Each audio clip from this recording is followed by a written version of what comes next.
ไม่ส่งค่าไม่ส่งถึงพี่น้องก็ขอดังบ่ดังเสียงค่ะเนาะมันได้ก็มาทบข่าววันดังใส่เมืองสู่แทงกำหนึ่งค่ะเนาะเมื่อได้ข่าวได้มาลาดเนี่ยลอกไล่เกไข่เหมือนเจ้าหนังว่ามันสิ่งอยากข้อกรรมเพชรบ่เขามันจางเดินนะครับเนาะมันขึ้นมาหน้าโพงเฮานะครับเนาะ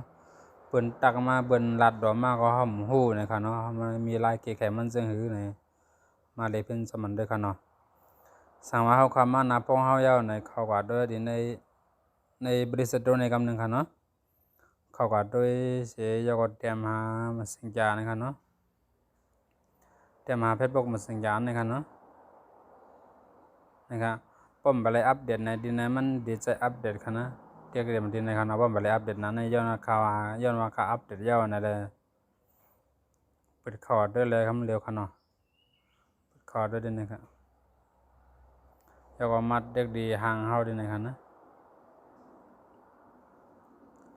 เดี๋ยวมานาเสียงไหนค่ะเนาะประมาณนาดินในยาวในเขามาดินในนะครับดินเนี่ยอันห่างหิงนะครับนะ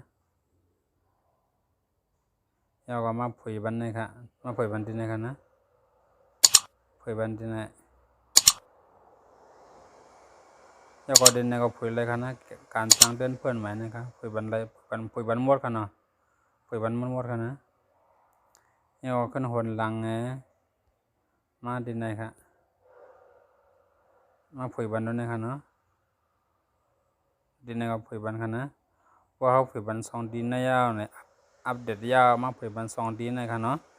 เห็นไหนว่าเห็นไหนก็เขาก้ามอันเบิ้นลัดดอกมาอันเบิ้นตาเข้ามาเส้นนั้นมันเด็กขึ้นมากขึ้นเหมือนเก่านะครับเนาะ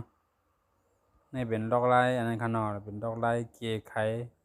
เขาก้ามเม็ดสิงยาเพชรบอกเขามันจางเดินมันนำขึ้นมาดินาพงเขาจังไหนเหมือนบอกนั่นนะครับเนาะง่ายๆก็ค่ะเนาะอันนั้นซ้ำเพชรด้วยค่ะนะสังว่าบองใจมีรองคล้องคำในก็ต้องดักทำมาดีในสุนโดข้าวแล้วค่ะเนาะไม่ส่งค่า